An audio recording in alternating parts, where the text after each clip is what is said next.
Infrastructure, power, defence and now airports. Gujarat-based conglomerate Adani Group has now won 5 airports, which marks its foray into the airport space, which was so far dominated by 2 players, GVK and GMR. The Airports Authority had invited bids to privatize 6 airports, out of which Adani has won 5. Company sources tell us these airports include Ahmedabad, Jaipur, Mangalore, Thiruvananthapuram and Lucknow. My colleague Alisha Sachdev has much more on this. Alisha, what are the details? Well, Amitoj, the big haul really, 5 airports, which really puts Adani, squarely in competition with the 2 big boys in the airport space, GVK and GMR. GMR, as you know, is the authority that handles the Delhi airport, and the Mumbai airport, on the other hand, is controlled by GVK. This time around, the government had significantly been pushing for privatizing some of its airports. 6 airports had been put to bid, 5 of which Adani has already won. The 6th airport is actually Guwahati, which has not been open for bidding yet, but it will come up for bidding tomorrow.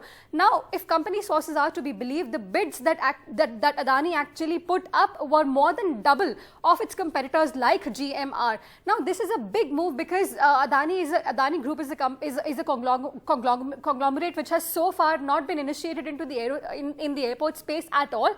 But remember, there is a significant policy thrust in the aviation and airport sector, which is why it's no surprise, and also the clients of the airport service providers are actually the government, and that has pretty much been Adani Group's profile so far, and therefore it really fits into their business strategy that they are actually bidding so aggressively for these airports. What we also know is that once Adani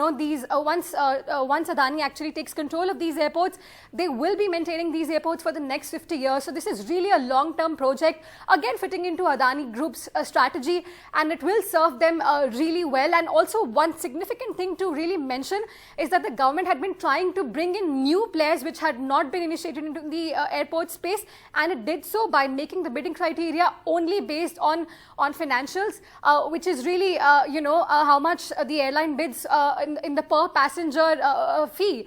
So that is what really Adani went for this time and actually clinched this 5 airport deal.